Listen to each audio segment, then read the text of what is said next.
What I'm about to tell you happened 25 years ago in the remote wilderness of the Appalachian Mountains, and I've never spoken publicly about it until now. The official report classified it as a bear attack. 3 men mauled and killed by a rogue black bear in March of 2000. The authorities put down an innocent bear, held a press conference, and closed the case. But I was there. I saw what really happened that night, and it wasn't a bear that hunted my friends through those ancient woods like prey animals. It was something far worse, something that should have remained buried in the folklore of mountain communities, whispered around campfires as nothing more than legend. My name is Larry, and I'm the sole survivor of what the media dubbed the Dolly Sods incident. For 2.5 decades, I've carried the weight of that night, the screams of my friends echoing in my dreams, the image of that massive silhouette burned into my memory. The trail camera footage exists. I've seen it with my own eyes, but it disappeared into some government file cabinet dismissed as an elaborate hoax. They painted me as either a liar or a murderer, and for years I wondered which was worse. Now, as I approach my 60th birthday, I've decided the truth needs to be told. 3 good men died in those mountains, and their families deserve to know what really took them. More importantly, hikers and campers continue to venture into those woods, unaware of the apex predator that calls the deepest hollows home. What stalked us wasn't driven by hunger or territorial instinct. It was something far more calculated, more intelligent, and infinitely more terrifying. March 15th, 2000 started like any other camping trip the 4 of us had taken dozens of times before. We were all in our mid-30s, childhood friends from the coal mining town of Davis, West Virginia, who'd managed to maintain our friendship despite careers and families pulling us in different directions. Every spring, without fail, we'd pack our gear and head deep into the Monongahela National Forest for what we called Man Week. 5 days of hiking, fishing, drinking beer, and pretending we were still the teenagers who used to explore every creek and ridge in Tucker County. Rick was our unofficial leader, a park ranger who knew the backcountry like his own backyard. He'd picked our campsite, a secluded clearing near Dolly Sods wilderness, accessible only by a forgotten logging road that required 4-wheel drive and nerves of steel. Mike worked construction and always carried enough gear for an Arctic expedition, while Dave taught high school and brought an endless supply of ghost stories and local legends that had terrified generations of students. The plan was simple: establish base camp, set up some trail cameras to capture wildlife footage, and spend our days exploring the wilderness we'd grown up in. Rick had recently purchased 3 motion-activated trail cameras, cutting-edge technology for 2000, and was eager to document the black bears, white-tailed deer, and wild turkeys that populated the area. We positioned the cameras strategically around our camp and along known game trails, hoping to capture footage of the magnificent wildlife that thrived in one of the East Coast's last true wilderness areas. Those first 2 days unfolded exactly as we had hoped. The weather was perfect: crisp mountain air, clear skies, and temperatures that hovered in the comfortable 50s during the day before dropping into the 30s at night. We hiked familiar trails, fished the crystalline streams that tumbled down from the high country, and cooked simple meals over our camp stove while sharing stories and catching up on the months that had passed since our last gathering. The trail cameras became a source of constant entertainment. Every evening, we'd eagerly check the footage from the previous 24 hours, fast-forwarding through hours of empty forest before finding brief clips of squirrels, chipmunks, and the occasional white-tailed deer picking its way delicately through our campsite. Rick was particularly excited about one sequence that showed a massive bull elk, a rare sight in West Virginia, drinking from the creek just 50 yards from our tents. On our third night, as we sat around the crackling campfire with the vast darkness of the wilderness pressing in around us, Dave began telling the kind of stories that had made him legendary among his students. He started with familiar local legends: the Mothman of Point Pleasant, the Beast of Bladenboro, tales of phantom hitchhikers on lonely mountain roads. But as the fire burned lower and the shadows grew longer, his stories took on a more personal tone. He told us about his grandfather, a man who'd logged these same mountains in the 1940s, back when the woods were even wilder and more remote than they were now. The old man had sworn that something lived in the deepest hollows, something that walked upright like a man but possessed the strength of 10 men and the cunning of a predator that had never known fear of humans. Logging crews would find massive footprints in the mud, trees twisted and broken in ways that defied natural explanation, and campsites destroyed with a violence that no known animal could inflict. Dave's grandfather had told him about the vocalizations, howls, and screams that echoed through the mountains on moonless nights, sounds that were almost human but carried an undertone of something primal and alien. The loggers had a name for whatever made those sounds, the Shadow Walker, because it seemed to move through the forest without ever being seen, leaving only destruction and terror in its wake. As Dave spoke, I found myself listening more intently to the sounds of the forest around us. The usual nighttime chorus of crickets and tree frogs seemed muted, as if the very woods were holding their breath. An owl hooted somewhere in the distance, but the call sounded hollow and wrong somehow, echoing off the mountainsides in a way that made the hair on my arms stand up. Rick, ever the skeptical park ranger, dismissed the stories with good-natured ribbing about Dave's overactive imagination. But even as he laughed, I noticed he kept glancing toward the tree line, and when he got up to add wood to the fire, he grabbed his flashlight and swept its beam across the darkness beyond our small circle of light. Mike was uncharacteristically quiet, staring into the flames with a troubled expression. When Dave finally finished his tale and we began preparing for bed, Mike mentioned almost casually that he'd heard something moving around the perimeter of our camp the previous night. Footsteps that seemed too heavy and deliberate to belong to any animal he was familiar with. The fourth night brought a change in the atmosphere that was subtle but unmistakable. The temperature dropped more sharply than the weather forecast had predicted, and a thick mist began rising from the creek, creating ghostly tendrils that drifted between the trees like searching fingers.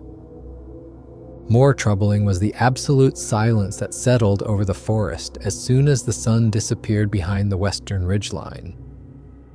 We'd grown accustomed to the nighttime symphony of the wilderness, the rustle of small animals in the underbrush, the distant cry of coyotes, the gentle whisper of wind through the pines. But this night brought an oppressive quiet that felt unnatural, as if every living creature in the forest had simultaneously decided to hold its breath and wait. Around 10 o'clock, as we sat around the dying embers of our campfire, the first vocalization drifted down from the ridgeline above our camp. It started as a low moan, almost human in quality, that seemed to resonate from somewhere deep in the chest of whatever had made it. The sound lasted for perhaps 10 seconds before fading into the mist, leaving us staring at each other with uncertainty. Rick was the first to speak, suggesting it might be a black bear, though his voice carried none of the confidence I'd grown accustomed to hearing from him when he identified wildlife sounds. Dave muttered something about his grandfather's stories, while Mike simply shook his head and began banking the fire with unusual urgency. 20 minutes later, the vocalization came again, but this time it seemed closer, much closer. The mournful wail rose from somewhere in the darkness beyond our camp, echoing off the surrounding ridges in a way that made it impossible to pinpoint the source. But what made my blood run cold wasn't the sound itself, it was the intelligence behind it. This wasn't the random call of an animal, there was a pattern to it, a cadence that suggested communication or perhaps even a form of primitive language. Throughout the night, the vocalizations continued at irregular intervals. Sometimes they came from the north, sometimes from the south, creating the unsettling impression that whatever was making them was moving through the forest in a wide circle around our camp. None of us slept well that night, and when morning finally came, we were all hollow-eyed and jumpy. The trail cameras from that night showed only the usual parade of small wildlife: squirrels, raccoons, a fox that appeared briefly at the edge of one frame. Whatever had been calling to us from the darkness had managed to avoid every motion sensor we'd strategically placed around our campsite. By the fifth day, the easy camaraderie that had characterized our trip was beginning to fray. We were all tired from poor sleep, and the unexplained sounds had left us on edge in ways that none of us wanted to admit out loud. Rick maintained his rational, scientific approach, insisting that everything we'd heard could be explained by known wildlife behavior and the acoustic properties of the mountain terrain. But I caught him checking and rechecking his GPS unit, and he'd begun carrying his radio everywhere, trying unsuccessfully to raise the ranger station on the emergency frequency. Dave had grown increasingly quiet, spending long periods staring into the forest with a troubled expression. When I asked him about it, he mentioned that his grandfather had described similar vocalizations, sounds that the old loggers had learned to recognize as a warning that they were no longer welcome in a particular area. Mike took a more practical approach to his growing unease, insisting that we move our camp to a more open area where we'd have better visibility and multiple escape routes.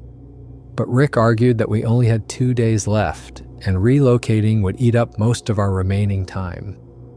In the end, we compromised by moving our tents closer together and establishing a watch rotation for the night. That evening's check of the trail cameras revealed something that made us all pause. One of the cameras, positioned on a game trail about 100 yards north of our camp, had captured a sequence of images that defied easy explanation. The first frame showed the familiar empty trail, dappled with late afternoon sunlight.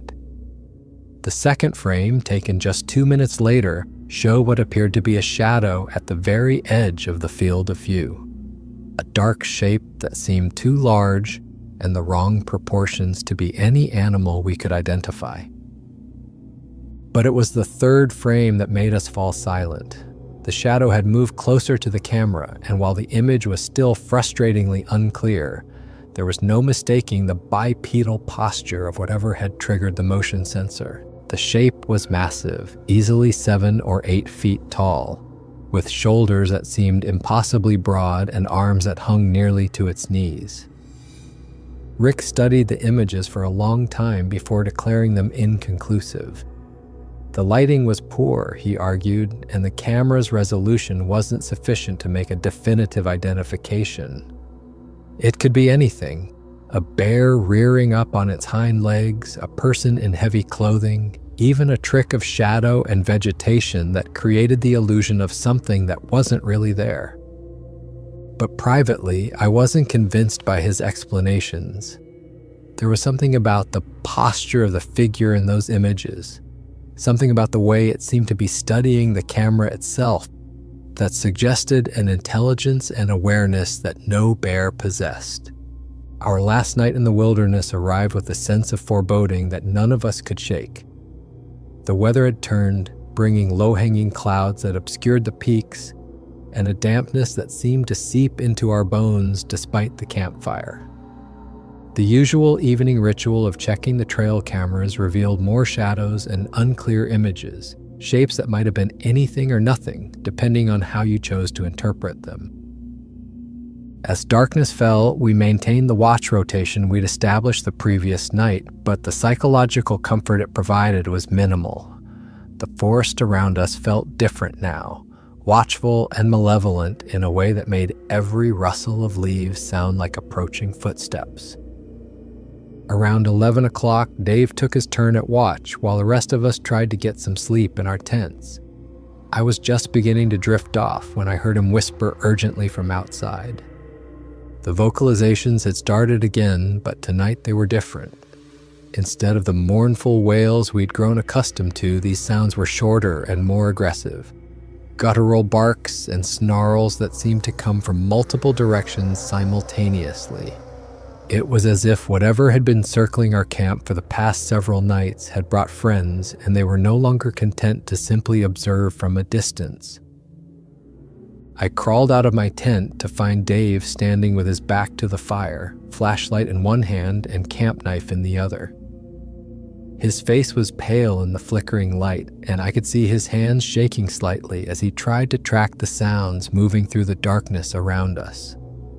Rick and Mike emerged from their tents moments later, and we stood together in our small circle of firelight while the sounds continued.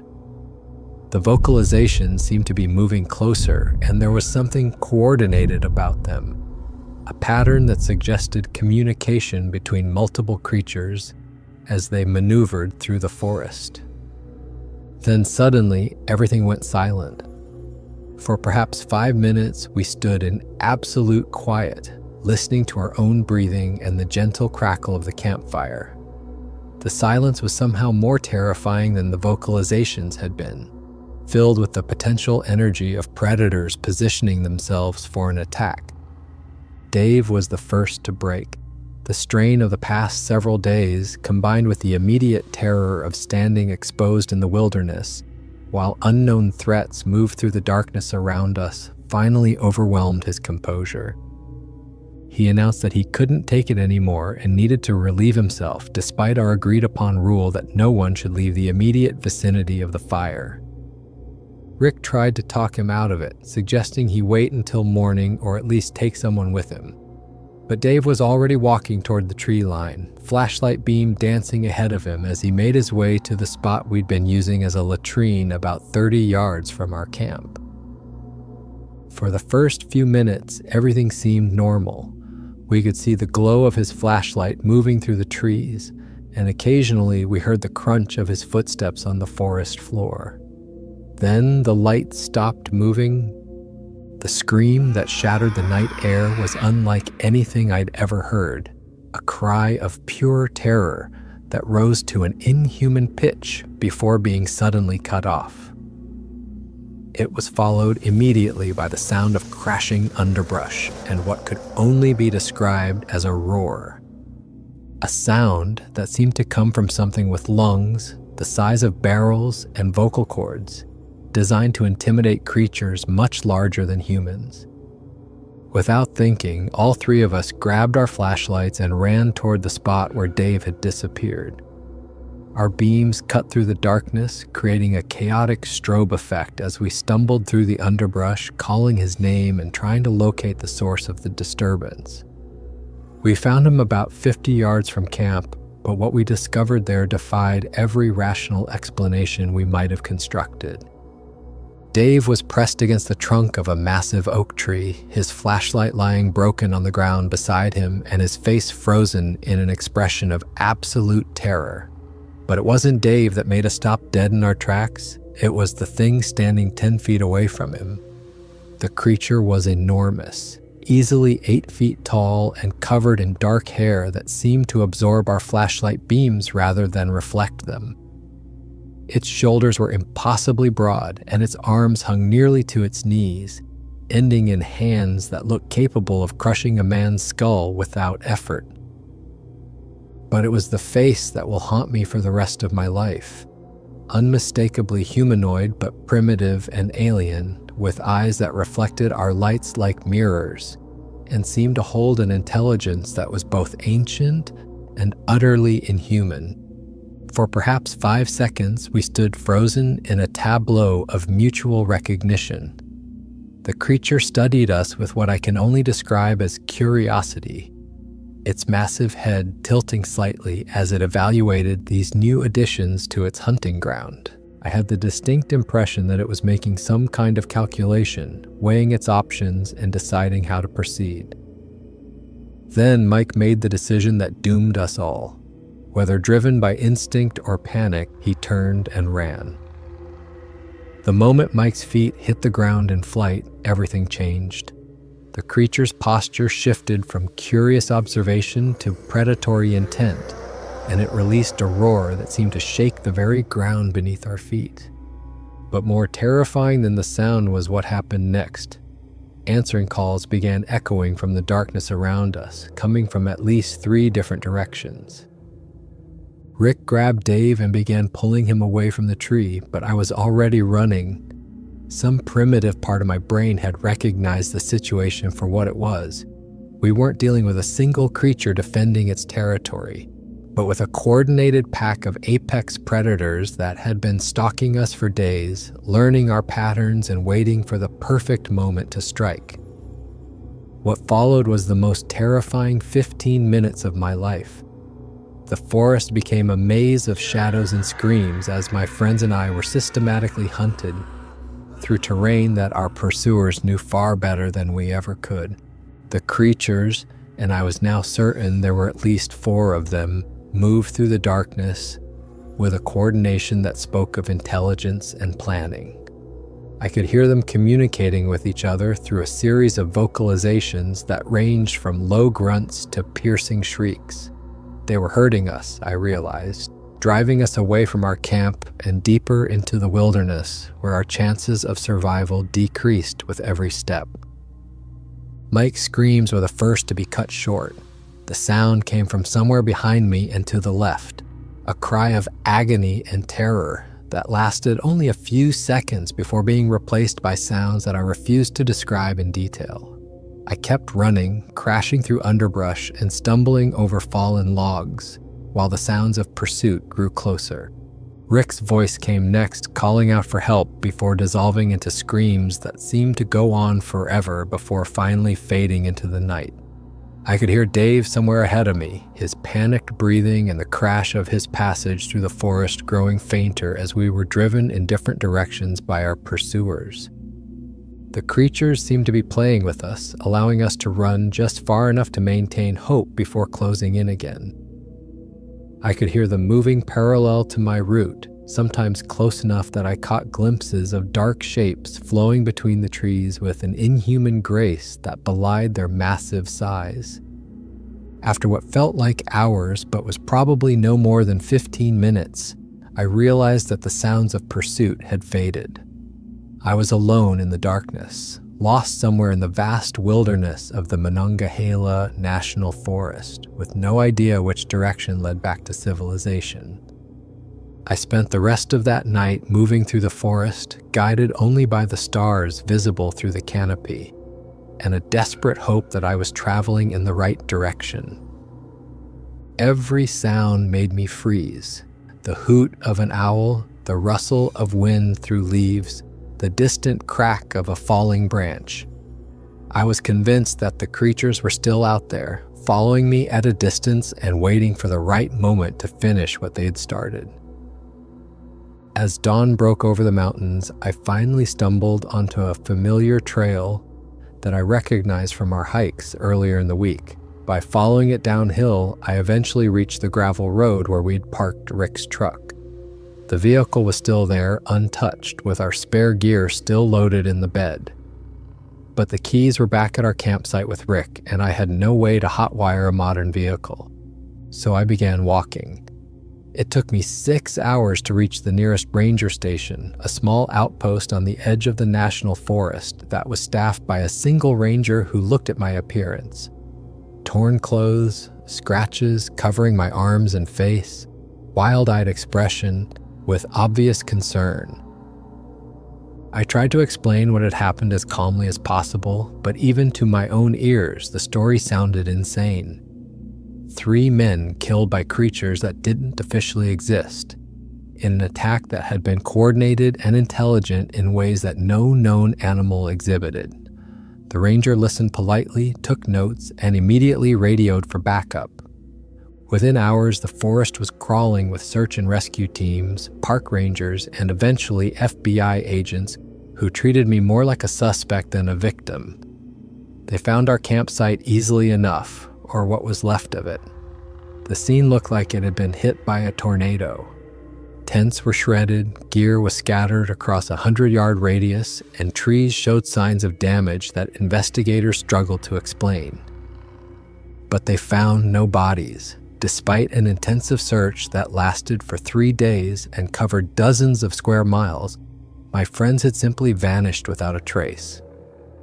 The real breakthrough came when investigators discovered that one of our trail cameras had survived the attack. The camera positioned near the latrine area, the spot where Dave had first encountered the creature, had continued recording throughout the night, and its memory card contained footage that should have changed everything. I was present when they reviewed the footage at the ranger station, watching on a small laptop screen as the events of that night played out in grainy, infrared-tinged detail. The camera had captured everything. Dave's approach to the tree line, the emergence of the massive creature from the forest, our arrival with flashlights, and the moment when everything went wrong. But most importantly, it had captured clear images of the creatures themselves. There was no ambiguity, no room for misinterpretation.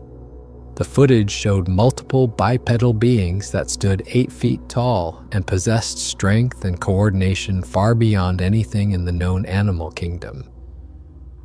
For a brief moment, I thought vindication was at hand.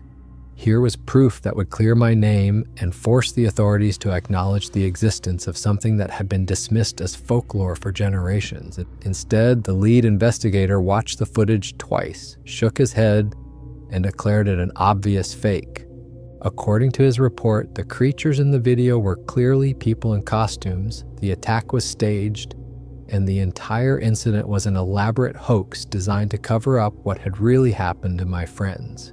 The quality of the footage was too poor to definitively prove anything, he argued, and the behavior of the creatures was inconsistent with known animal patterns. Within a week, I was facing charges for filing a false police report and interfering with a federal investigation. The footage disappeared into evidence lockup, and I was prohibited from discussing it publicly while the investigation was ongoing. What happened next was a masterclass in bureaucratic efficiency. Faced with mounting pressure from the families of the missing men and unwilling to admit that something unknown was killing people in a national forest, the authorities needed a simple explanation that would close the case and restore public confidence in the safety of the wilderness areas under their jurisdiction. They found their answer in a 300-pound black bear that had been tracked by biologists for several years. The bear had shown increasingly aggressive behavior toward humans, they claimed, and had likely attacked our group when we surprised it near our campsite. The fact that no bodies had been recovered was explained by the bear's habit of dragging its kills to a secluded den site for consumption. A week after my friends disappeared, the bear was located and killed by park rangers. The case was officially closed, and the families were given closure in the form of a neat narrative that fit within the boundaries of accepted reality. I was fined $2,500 for the false report and banned from entering any national forest for 5 years. The media coverage portrayed me as either a disturbed individual who had snapped under pressure or a con artist who had murdered his friends and concocted an elaborate story to avoid prosecution. 25 years have passed since that night in the Appalachian wilderness, and I've never stopped thinking about what really happened. The official explanation that a bear killed 3 experienced outdoorsmen and somehow made their bodies disappear without a trace becomes more ludicrous with each passing year.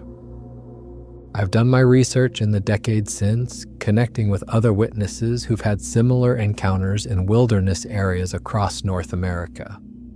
The patterns are consistent: intelligent, coordinated behavior, communication between multiple creatures, attacks that show strategic planning rather than animal instinct. But every report is dismissed, every piece of evidence is explained away, and every witness is marginalized or discredited. The families of my friends never forgave me. Despite the lack of evidence linking me to their disappearance, they remain convinced that I had somehow orchestrated the whole thing. Rick's wife moved away from Davis within a year of the incident. Mike's parents refused to speak to me until the day they died. Dave's sister still crosses the street when she sees me in town. I understand their need to blame someone, to have a human face to attach to their grief. The alternative, accepting that their loved ones were killed by something that science refuses to acknowledge, is harder to live with than the comfortable fiction of human evil. The Dolly Sods area remains a popular destination for hikers and campers, and the Park Service has never issued any special warnings about the potential dangers that lurk in its most remote corners. Every year, a few people go missing in the vast wilderness of the Monongahela National Forest. Most are eventually found: lost hikers who took a wrong turn, inexperienced campers who succumbed to exposure, hunters who suffered accidents in the backcountry. But some disappearances remain unexplained, people who simply vanish without a trace, leaving behind campsites that show signs of violent disturbance but no evidence of what caused it. The official explanations vary: bear attacks, falls into hidden ravines, disorientation leading to fatal exposure. The pattern is always the same: find a rational explanation, close the case, and move on. I've kept track of these incidents over the years, noting the similarities to what happened to my friends: remote locations, experienced outdoorsmen, signs of struggle, but no bodies recovered. Each time I've considered coming forward with my story, but the memory of how I was treated in 2000 has kept me silent. Until now, last month another group went missing in the same general area where my friends died. 4 college students from Virginia Tech, all experienced hikers, disappeared during a spring break camping trip. Their campsite was found destroyed, their gear scattered, but no trace of the students themselves has been recovered despite an intensive search effort. The official investigation is following the same script I witnessed 25 years ago. Wildlife experts are speculating about an aggressive bear, search teams are combing the forest for bodies that will never be found, and the families are being fed the same comfortable lies about natural causes and unfortunate accidents. But I know better. I know what's really stalking people in those ancient mountains, and I can't remain silent while more innocent lives are put at risk. The creatures that killed my friends are still out there. They're intelligent, they're organized, and they see humans as prey. The trail camera footage that could prove their existence is buried in some government warehouse, dismissed as an elaborate hoax by people who refuse to acknowledge the possibility that there are still mysteries in this world that science hasn't solved. I'm approaching 60 now, and I don't have many years left to tell this story. My health isn't what it used to be, and I've lived with the weight of that night for far too long. But before I die, I want people to know the truth about what happened in the Appalachian wilderness in March of 2000. 3 good men died that night: Rick, Mike, and Dave, killed by creatures that exist in the spaces between scientific knowledge and ancient fear. They deserve better than to be forgotten in a bureaucratic cover-up, and the people who continue to venture into those mountains deserve to know what's really waiting for them in the deepest, darkest hollows of Appalachia. I was there, I saw it happen, and no amount of official denial will ever change the truth of what I witnessed that night. The night a hunting party became the hunted, and I learned that some legends are more terrifying than any fiction. The footage exists, the truth is out there, and somewhere in the vast wilderness of the Monongahela National Forest, the descendants of those creatures are still watching, still waiting, and still hunting anyone foolish enough to venture too deep into their ancient domain. I am Larry, and this is my testimony. Believe it or don't. But if you ever find yourself camping in the remote corners of the Appalachian wilderness, remember my words when you hear something moving through the darkness beyond your campfire's light. Sometimes the monsters from our childhood stories turn out to be real. For more interesting stories like this, check out this one.